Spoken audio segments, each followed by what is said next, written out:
तो अब शुरू करते हैं आज की प्रक्रिया। रेडी हो? तो आग आज हम पढ़ने वाले हैं। क्या पढ़ने वाले हैं भाई? आग आज हम पढ़ने वाले हैं।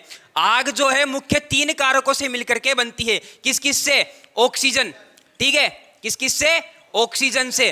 भाई एक चीज बताओ मेरे को, आपने कभी मोमबत्ती ली होगी, मोमबत्ती जला करके उसके ऊपर कांच का गिलास रखा होगा और जब आप बाहर से देखते हो तो ऑक्सीजन ना मिलने के कारण मोमबत्ती बुझ जाती है। तो हम कह सकते हैं कि अगर ऑक्सीजन नहीं मिले आग को तो वहां से आग बुझ जाती है। दूसरी चीज आती है ईंधन। क्या आती है भाई? ईंधन। ईंधन क्या है? पदार्थ। लकड़ी हो गया, कागज हो गया, ये क्या है? ईंधन। तो पदार्थ को अगर हटा दिया जाए, भाई पदार्थ ही नहीं तो आग किस में लगेगी? तो भी आग नहीं लगेगी। तीसरी चीज क्या आती है भाई? उष्मा। ठीक है, जिसे आप हीट भी कह सकते हैं। ठीक है, मैं तो उष्मा कहूंगा। ठीक है, तो ये उष्मा होगी। अगर उष्मा हटा दी जाए, अगर हीट हटा दी जाए तो भी आग नहीं लगेगी। तो हमारे पास 3 कारक है आग लगने के। अगर तीनों कारकों में से एक भी कारक को हटा दिया जाए तो आग नहीं लगेगी। अब यहां पर ऑक्सीजन को हटाने की जब बात आती है तो उस प्रक्रिया को कहा जाता है स्मूथरिंग। क्या कहा जाता है भाई? स्मूथरिंग। स्मूथरिंग। ठीक है, स्मूथरिंग का मतलब क्या होता है? स्मूथरिंग का मतलब दम घुटना। क्या होता है? दम घुटना। तो स्मूथरिंग का मतलब होता है दम घुटना।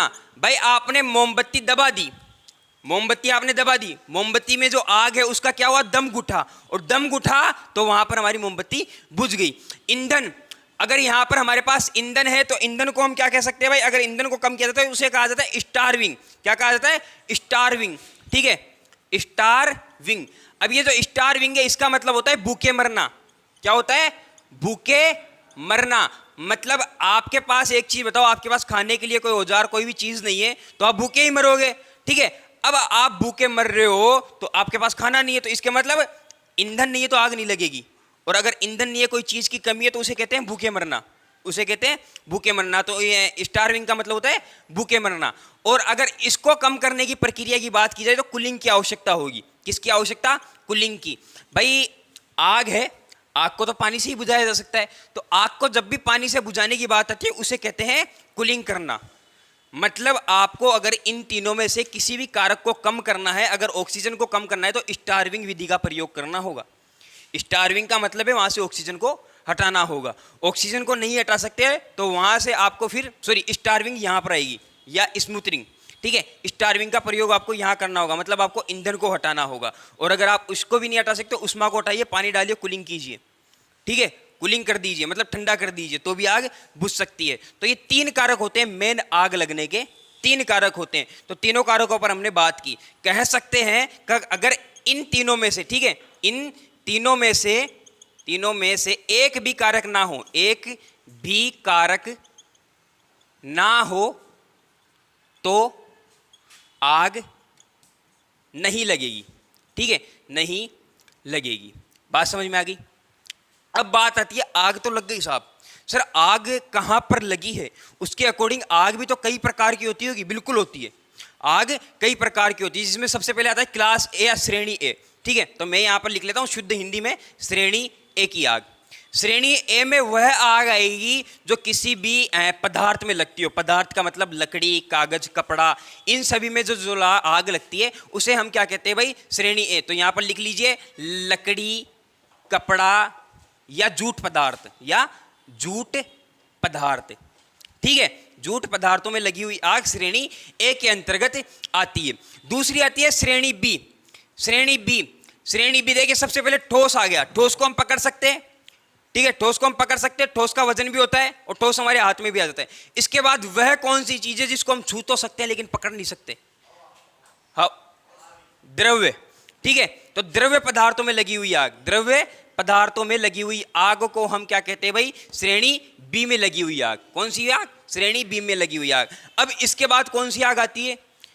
इसको हम क्या कर सकते हैं कि पकड़ भी सकते हैं, इसको हम अच्छे से जकड़ भी सकते हैं, लेकिन इसको क्या कर सकते हैं? सिर्फ छू सकते हैं, इसको हम पकड़ नहीं सकते। अब वह कौन सी चीज है जिसे ना तो छुआ जा सकता है और ना ही उसे पकड़ा जा सकता है? तो वो आती है हमारी श्रेणी बी। ठीक है, श्रेणी सी की आग, जिसे हम कहते हैं गैस की आग। अब गैस कौन सी हो सकती है? एलपीजी हो सकती है। ठीक है, एलपीजी गैस हो सकती है। अब यहाँ पर द्रव्य कौन सा हो सकता है? द्रव्य हो सकता है यहाँ पर है पेट्रोल हो गया, मिट्टी का तेल हो गया, डीजल हो गया, मिट्टी का तेल हो गया, मिट्टी का तेल, केरोसिन, जो भी है, एक दो आप और लिख लीजिएगा, मेरे पास में मामला इतना ही, जगह इतनी है। अब इसके बाद नेक्स्ट आती है श्रेणी सी की आग, डी की आग। श्रेणी डी की आग में कौन सी आग आएगी भाई? बहुत कंफ्यूजन वाला मैटर है और बहुत कंफ्यूज रहोगे। देखिए मैं आपको बता दूं, यहां पर में और के में ही फर्क आ जाएगा। इसका मतलब है कि विद्युत में लगी आग, किसमें? विद्युत में लगी आग, किसमें? विद्युत में लगी आग। विद्युत में आग लग रही है, लेकिन आग लगने का कारण विद्युत नहीं है, ठीक है? आग लगने का कारण विद्युत नहीं है। तो ये जो आग के प्रकार है, ये तो आपके आएंगे आईटीआई में काम। जब तक आपकी आईटीआई कंप्लीट ना हो तब तक आपको ये प्रकार ध्यान रखने, क्योंकि जब आपका पेपर आएगा, ठीक है, तो पेपर में जब भी पूछा जाएगा विद्युत की आग कौन सी श्रेणी में आएगी, तो वहां पर आपको डी ही क्लिक करना है, क्योंकि वहां पर ऑप्शन 3 ही होंगे, A B C D, ITI के अनुसार। लेकिन आईटीआई को पास आउट करने के बाद जो आपका लेवल है थोड़ा बढ़ जाएगा, और वहां पर थोड़ा सा कंफ्यूजन वाला मामला ये हो जाएगा। ये आपने लिख लिया आपने, ठीक है, ये मिटा दूं, ठीक है, यहां लिख देता हूं। अब इसके बाद जो मामला बदलेगा, दूसरी चीज आपको पढ़नी पड़ेगी, अमेरिका की आग और ऑस्ट्रेलियन स्टैंडर्ड के हिसाब से आग। पहले हम पढ़ते हैं अमेरिकन स्टैंडर्ड, ठीक है, अमेरिकन स्टैंडर्ड। अमेरिकन स्टैंडर्ड के हिसाब से जो आग के प्रकार होते हैं 6 होते हैं भाई। अमेरिकन स्टैंडर्ड के हिसाब से आग के प्रकार 6 होते हैं, जिसमें सबसे पहले आती है श्रेणी ए की आग। कौन सी आग? श्रेणी ए की आग, श्रेणी बी की आग, श्रेणी सी की आग, श्रेणी डी की आग, श्रेणी ई की आग, एफ, ई पहले आई आएगी, श्रेणी एफ की आग। तो ये 6 प्रकार की आग होती है। इसका मतलब होता है वही ठोस पदार्थों में लगी हुई आग, ठीक है, ठोस पदार्थों में लगी हुई आग। तो यहां लिख देता हूं, ठोस पदार्थों में लगी हुई आग, पदार्थों में लगी आग, ठीक है। यहां पर इसके बाद बी जो आएगा, बी में वही है जो यहां आएगा, द्रव्य पदार्थों में लगी हुई आग। किसमें? द्रव्य पदार्थों में लगी आग, ठीक है, द्रव्य पदार्थों में आग लगी।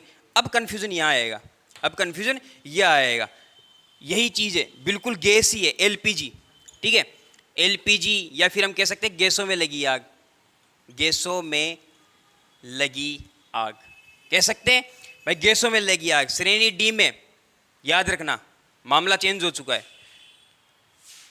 मेटल में लगी हुई आग, नॉट विद्युत, मेटल, मेटल कुछ भी हो सकता है। मेटल का मतलब कॉपर, कॉपर चालक है, एल्यूमिनियम, एल्यूमिनियम चालक है, मैग्नीशियम, मैग्नीशियम चालक है, ठीक है। तो यहां पर लिख लीजिए नहीं, अब विद्युत नहीं लिखना, पदार्थों, मेटल में लगी हुई आग, मेटल, मेटल में लगी आग, मेटल में लगी आग। अब इसमें कॉपर हो सकता है, इसमें एल्यूमिनियम हो सकता है, इसमें मैग्नीशियम हो सकता है, इसमें मैग्नीशियम हो सकता है, लेकिन कॉपर यहां पर क्या है, कॉपर का वायर है, ये वायरिंग हो रखी है, इसमें आग लग सकती है। लेकिन एक चीज याद रखना, यहां आग लगने का कारण विद्युत नहीं है। कॉपर में आग तो लग रही है, इस कॉपर के वायर में आग तो लग जाएगी, लेकिन वह आग जिसका कारण विद्युत नहीं है, जिसका कारण विद्युत नहीं है। समझे कुछ भाई? हमारे पास क्या है, ये एक बोर्ड है, ठीक है, ये एक बोर्ड है जिसके अंदर ये स्विच सॉकेट वगैरह ये लगे हुए हैं। आप पटाखे जला रहे हो, पटाखे जल रहे हैं, तो यहां पर एक कोई भी आग का टुकड़ा आकर के इसके ऊपर गिर गया। अब आग का टुकड़ा इस पर आकर के गिर गया, तो ये आधा तो लकड़ी का है, तो ये वैसे जल जाएगा, फिर कॉपर जलेगा, सब जलेगा। यहां पर आग लगने का कारण विद्युत नहीं थी, क्या था? बाहर से आई हुई एक चिंगारी, बाहर से आई हुई एक चिंगारी, वह आग जो यहां पर मेटल में लगी हो, लेकिन उसका कारण विद्युत ना हो। अब इसके बाद आती है श्रेणी ई की आग, इसमें आएगी विद्युत के कारण लगी आग, ठीक है, विद्युत के कारण लगी आग, ठीक है, विद्युत के कारण लगी आग इस कैटेगरी में आती है। समझे कुछ? इसमें विद्युत में आग तो लग रही है, लेकिन कारण विद्युत नहीं है। इसमें विद्युत में आग लगेगी और कारण भी विद्युत है, स्पार्किंग हो गई, स्पार्किंग के कारण विद्युत में आग लग गई, तो फिर वो श्रेणी ई में आएगी। कुछ समझे? मतलब यहां पर सिर्फ मेटल याद रखने हैं, यहाँ पर सिर्फ मेटल याद रखने हैं, और क्वेश्चन कैसे आएगा वो मैं आपको बता दूंगा। और श्रेणी एफ में आएगी किचन ऑयल में लगी आग, किचन ऑयल में लगी आग। देखिए यहां से क्वेश्चन कैसे बनेगा, जब भी आईटीआई की एग्जाम हो, आईटीआई में मैं पेपर बनाऊं, तब आपको यहां पर सिर्फ मैं और के देखना है। मैं आपको बोलूं कि विद्युत के कारण लगी हुई आग, तो वहां पर आपको ऑप्शन ई नहीं करना है, अभी एक प्रकार और पढ़ने वाले हैं, ठीक है। अगर मैं आपसे बोलूं कि विद्युत में लगी हुई आग किस कैटेगरी में आती है, फिर आप वहां पर श्रेणी डी ऑप्शन क्लिक करोगे। मैं आईटीआई की बात कर रहा हूं, जब तक आईटीआई पास नहीं होती। जैसे ही आईटीआई पास होती है, आप कंपटीशन एग्जाम की तैयारी करते हैं, फिर आपके पास कुछ इस प्रकार के और एक कैटेगरी देख लीजिए, या मैं अमेरिकन स्टैंडर्ड देख लिया, अब देख लिया ऑस्ट्रेलियन, ये उतार लिया, ठीक है। अब आगे देख लिए ऑस्ट्रेलियन स्टैंडर्ड, ठीक है। ऑस्ट्रेलियन स्टैंडर्ड के हिसाब से, ऑस्ट्रेलियन स्टैंडर्ड के अनुसार, इसके अनुसार आग के 5 प्रकार होते हैं, इसके अनुसार आग के 5 प्रकार होते हैं। पहली आती है श्रेणी ए, फिर आती है श्रेणी बी, फिर आती है श्रेणी सी, फिर आती है श्रेणी डी, फिर आती है श्रेणी के। ऑस्ट्रेलियन के हिसाब से श्रेणी के, ठीक है। अब यहां पर देखिए वही चीज है, पदार्थ में लगी हुई आग, पदार्थ में आग लग गई, ठीक है, पदार्थ में लगी आग, पदार्थ में लगी आग। अब पदार्थ में कुछ भी हो सकता है, कब में लकड़ी हो गई, कपड़ा हो गया, कागज हो गया, तो वो सब पदार्थ हो गए। और पदार्थों में लगी हुई आग किसके अकॉर्डिंग आती है भाई, पदार्थों में लगी हुई आग श्रेणी ए के अकॉर्डिंग आएगी। अब यहां पर बात आती है श्रेणी बी की आग। श्रेणी बी की जो आग है, द्रव्य पदार्थों में लगी हुई आग, द्रव्य पदार्थों में लगी हुई आग, मतलब पेट्रोल, मिट्टी का तेल, डीजल, ठीक है, द्रव्य पदार्थों में लगी आग, लगी आग। तो ये किसके हिसाब से आती है भाई, श्रेणी बी के अनुसार। अब यहाँ फिर से एक कन्फ्यूजन, अब यहाँ पे फिर से एक कन्फ्यूजन, भाई गैस में तो आग लग रही है, गैस में तो आग लग गई, लेकिन यहाँ पर विद्युत में भी यही आग लगेगी, विद्युत के कारण लगी हुई आग। ऑस्ट्रेलिया में सी कैटेगरी में माना जाता है अगर विद्युत के कारण आग लगी है तो, अगर विद्युत के कारण आग लगी है तो सी कैटेगरी में आएगा। अब इसके बाद जो नेक्स्ट है डी, मेटल में लगी हुई आग, वही चीज आएगी। डी में मेटल में लगी हुई आग, मेटल कुछ भी हो सकता है, मेटल, मेटल में लगी आग। भाई कॉपर में आग लग जाएगी कैटेगरी में, लेकिन कारण विद्युत नहीं है, ठीक है। इस कैटेगरी में कॉपर में आग लगेगी लेकिन कारण विद्युत नहीं है। इसके बाद आती है श्रेणी के की आग। श्रेणी के की आग का मतलब है किचन की आग, ठीक है, किचन की आग, किचन ऑयल की आग। अब देखिए यहां पर क्वेश्चन, एक मिनट अब बंद कर दीजिए, एक मिनट लिख लीजिएगा। क्वेश्चन कैसे बनेगा, आईटीआई में जब भी क्वेश्चन बने, विद्युत में लगी आग किसके अंतर्गत आती है, विद्युत में आग लग रही है के कारण नहीं लग रही, ध्यान रखना। और आईटीआई में यही क्वेश्चन पूछा जाएगा कि विद्युत में लगी हुई आग किस कैटेगरी में आती है, तो ऑप्शन नंबर डी को क्लिक कर देना।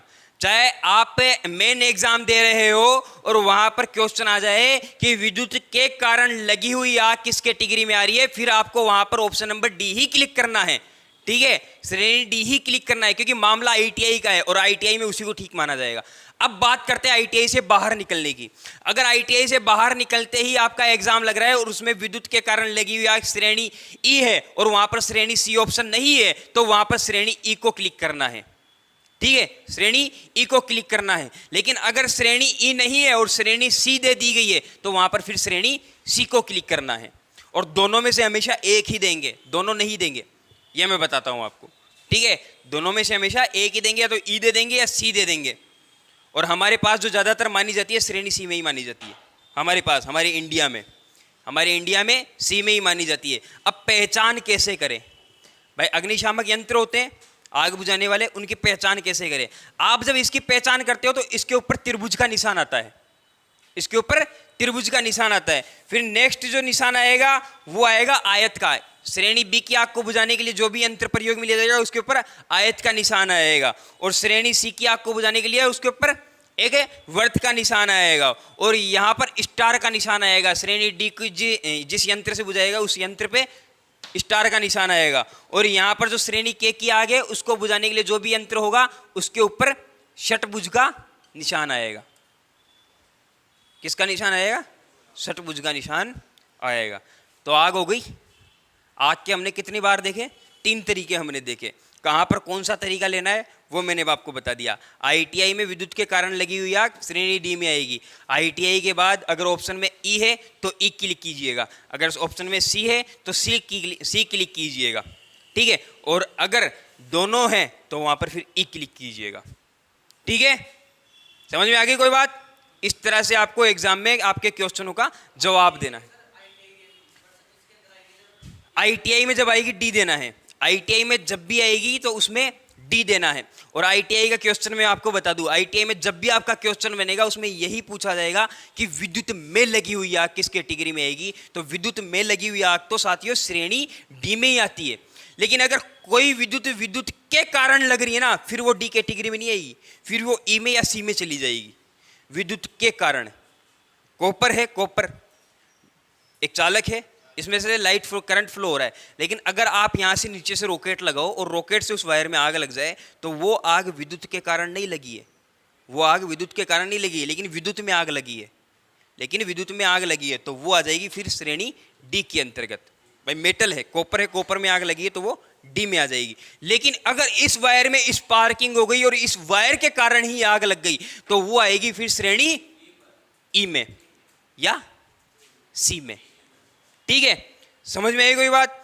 तो इस तरह से आपको इन सभी का याद रखना है। और अगर कोई दिक्कत हो, कोई तकलीफ हो तो पढ़िएगा, फिर कोई समस्या होगी सर दोबारा समझाइए, अकेले में समझाइए, समझ में नहीं आया तो मैं एक एक पर्सन को अलग से समझा दूंगा। समझ में आई कोई चीज़? ठीक है, तो इसको इस तरह से याद रखना है। वैसे समझने वाली कोई चीज़ है नहीं। देखिए मैंने बता दिया ITI में आए डी, ITI के बाद आए तो वहाँ पर ई ऑप्शन या सी ऑप्शन में से एक आएगा, दोनों में से एक क्लिक करना है। समझ में आई कोई बात? और अगर वहाँ पर पूछ लिया जाए कि विद्युत तब आए तो फिर ई करना है, तब आए तब ई करना है। लेकिन एक चीज़ याद रखना, कंपटीशन एग्जाम में बहुत ज़्यादा कन्फ्यूजन रहेगा। कन्फ्यूजन ये रहेगा कि वहाँ पर पूछ लिया जाएगा कि विद्युत में लगी हुई आग किस कैटेगरी में आएगी। विद्युत में लगी हुई आग, विद्युत में लग रही है तो वो लग रही है श्रेणी डी में। लेकिन विद्युत के कारण लग रही है ना, फिर ही वहाँ पर ई क्लिक करना है, अदरवाइज नहीं करना है, ठीक है, अदरवाइज नहीं करना है। बहुत कन्फ्यूजन रहेगा यहाँ पर, में और के में ही बहुत ज़्यादा कन्फ्यूजन है, ठीक है। में और के में बहुत ज़्यादा कन्फ्यूजन है। तो यहाँ पर विद्युत में अगर आग लगती है में, लेकिन कारण विद्युत नहीं है तो श्रेणी डी, और कारण भी विद्युत है और विद्युत में आग लग गई तो श्रेणी ई या सी। समझ में आई कोई बात? तो ये तो हो गए हमारे पास विद्युत के प्रकार। भाई विद्युत के कितने प्रकार होते हैं? 4, 5, 6। कितने होते हैं? 4, 5, 6। ITI के एग्जाम में पूछा जाए विद्युत के कितने प्रकार होते हैं? भाई 4 होते हैं। कंपटीशन एग्जाम में पूछा जाए विद्युत के कितने प्रकार होते हैं? भाई 6 होते हैं, ठीक है। तो अगर 6 नहीं हो तो ऑप्शन में 5 होगा, 5 पे क्लिक कीजिएगा। वहां पर पूछ लिया जाए कि यहाँ पर श्रेणी ए की जो आग है उसका अग्निशामक यंत्र पर कौन सा निशान होता है? त्रिभुज का निशान होता है, ठीक है। श्रेणी बी की आग जो है उस पर कौन सा निशान होता है?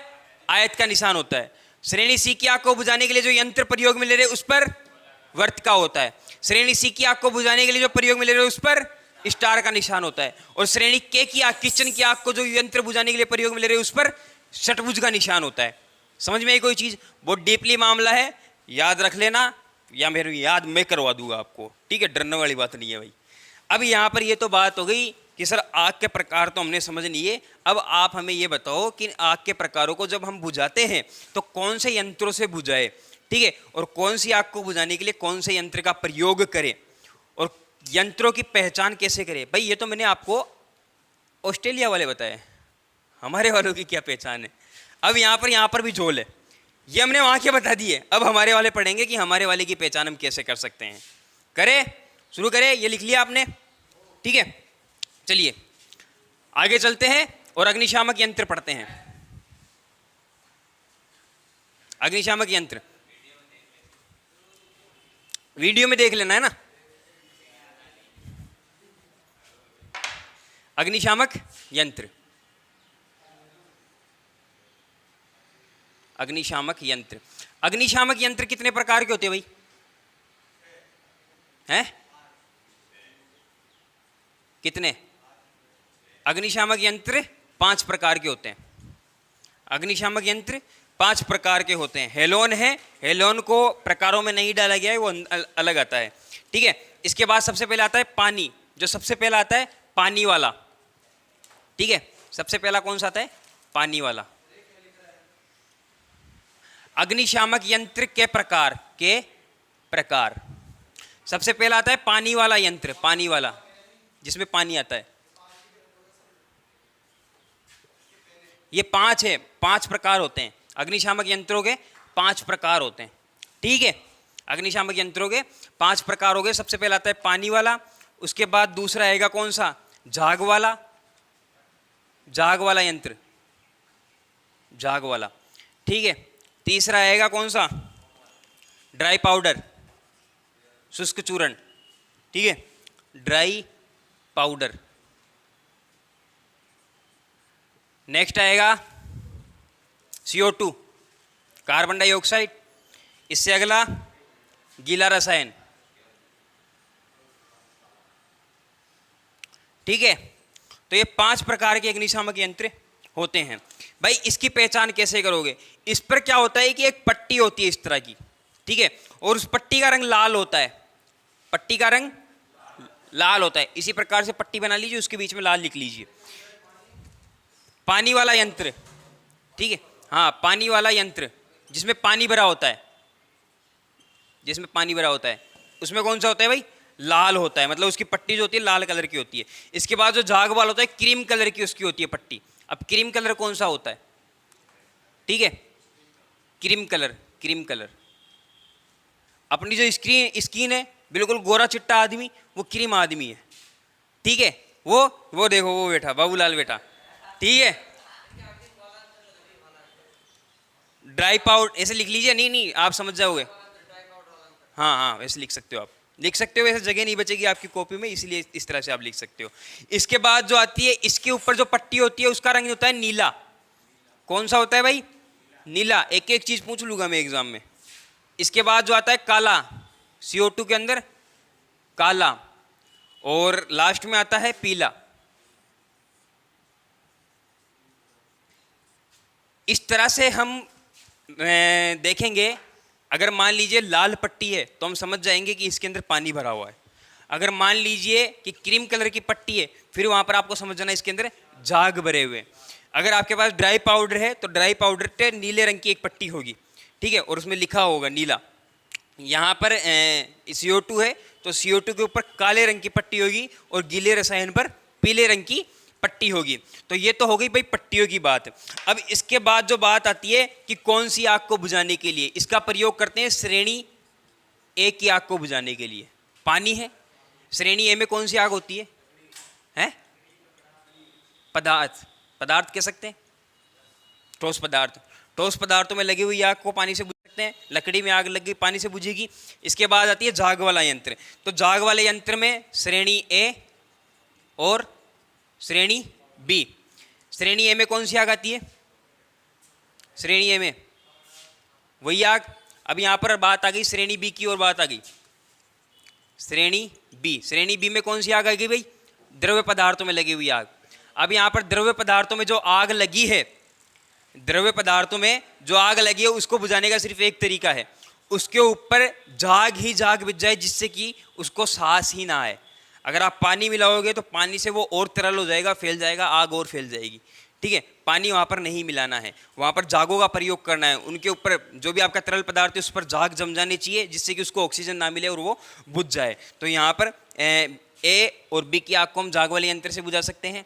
इसके बाद बात आती है ड्राई पाउडर की। तो ड्राई पाउडर के लिए ए, बी, सी और डी, इन तीनों आगों को हम बुझा सकते हैं। ड्राई पाउडर है, शुष्क चूर्ण है, शुष्क चूर्ण की सहायता से हम ठोस पदार्थों को बुझा सकते हैं। श्रेणी सी में कौन सी आ जाएगी?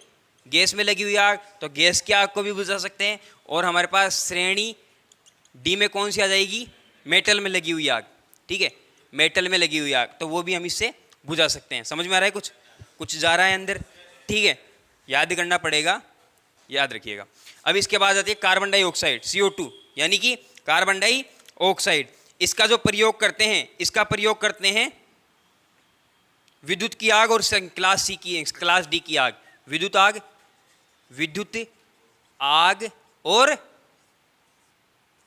क्लास डी की आग, दोनों के लिए। मतलब जो मेटल में, जो विद्युत पदार्थों में आग लगी है उसके अंदर भी हम प्रयोग कर सकते हैं, और जो विद्युत के कारण आग लगी है, तो यहां लिख लीजिएगा विद्युत के कारण।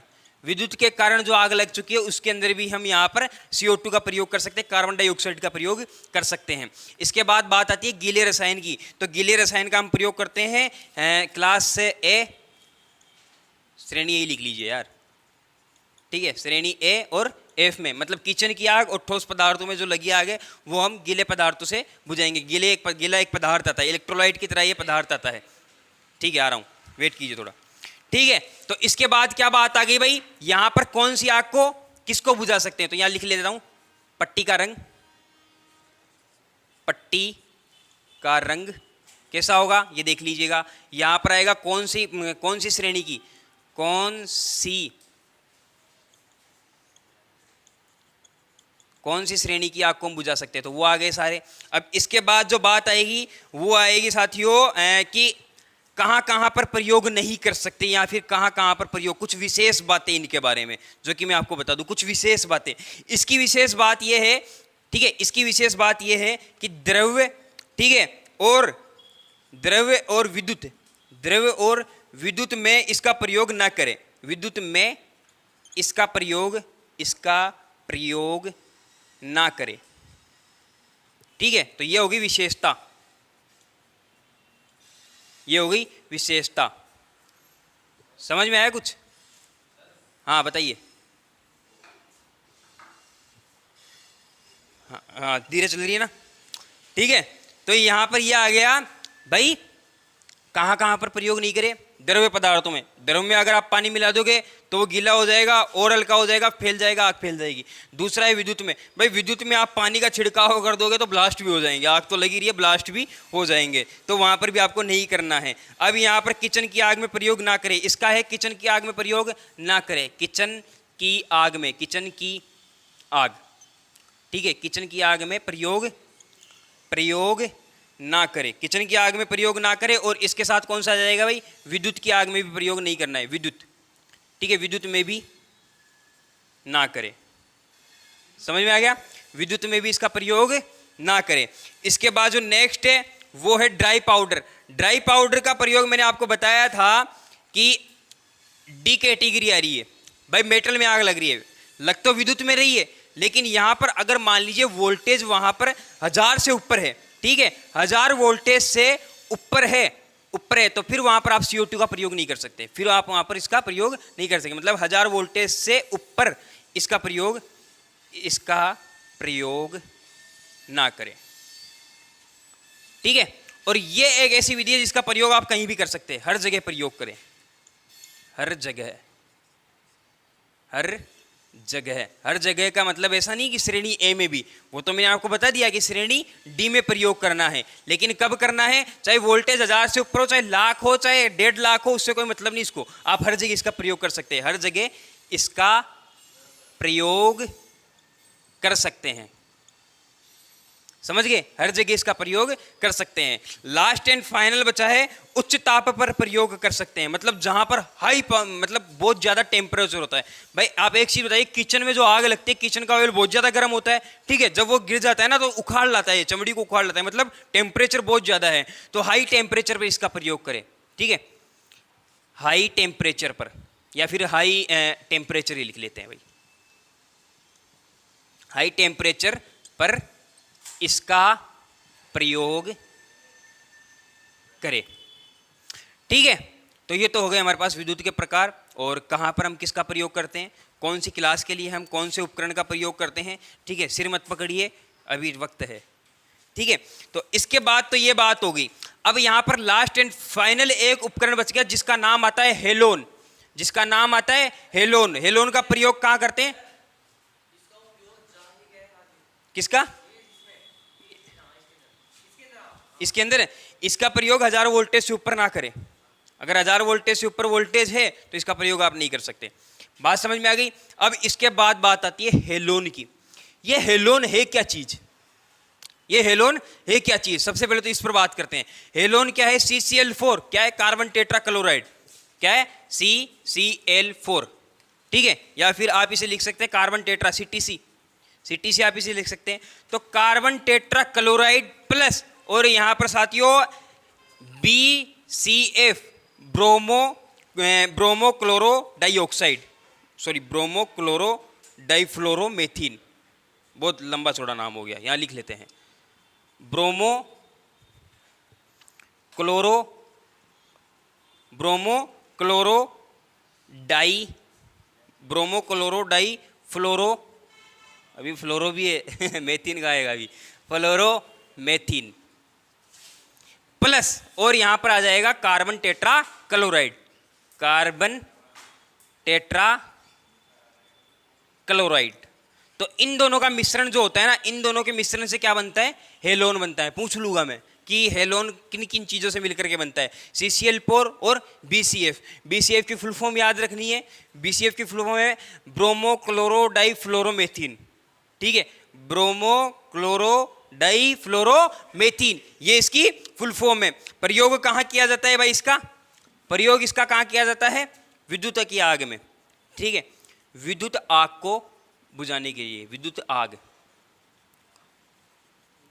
बुझाने के लिए, समझ में आया कुछ, विद्युत की आग को बुझाने के लिए इसका प्रयोग किया जाता है। तो भाई ये था हमारा क्या, हेलोन। हेलोन किन चीजों से मिलकर के बना होता है, CTC और BCF। CTC जो होता है उसका रासायनिक नाम क्या होता है, CCl4, ठीक है, इसकी फुल फॉर्म होती है कार्बन टेट्रा क्लोराइड, और यहाँ पर BCF की फुल फॉर्म होती है ब्रोमो क्लोरो फ्लोरोमेथिन, ठीक है। कहाँ प्रयोग किया जाता है भाई, विद्युत की आग को बुझाने के लिए। मामला बहुत उलझा हुआ है आज, ठीक है, तो कोई दिक्कत नहीं है, मैंने आपको बताया, देखिए समस्या है तो आएगी, इसीलिए मैंने आपको आज समस्या वाली कहानी सुनाई। यह आपके लिए एक बहुत ही बड़ी समस्या है, इसको आपको सरल करना होगा, ठीक है, और सरलता से इसको याद करना होगा। और धन्यवाद साथियों, आपको भी हमारे साथ लास्ट तक बने रहने के लिए आप सभी का बहुत बहुत धन्यवाद। काफ़ी टाइम हो गया आपको भी हमारे साथ बने रहते हुए, और चाहता हूँ, मतलब मैं जानता हूँ कि वीडियो में आपको मज़ा आया होगा, क्योंकि मामला बहुत घूमा हुआ है आज। और कोई भी चीज़ में अगर आपको समस्या होती है तो आप बिल्कुल कमेंट कर सकते हैं कि सर आप ये चीज़, इसका एक अलग से टॉपिक पढ़ाइए। वैसे हो सकेगा तो मैं एक इसका अलग से टॉपिक बना दूंगा, आग के प्रकारों का एक अलग टॉपिक बना दूंगा, इसका एक अलग टॉपिक बना दूंगा, सबको टुकड़ों में डालूंगा, जिससे क्या होगा कि आपको दिक्कतें नहीं आएगी, ठीक है। तो धन्यवाद हमारे साथ लास्ट तक बने रहने के लिए, आप सभी का बहुत बहुत धन्यवाद।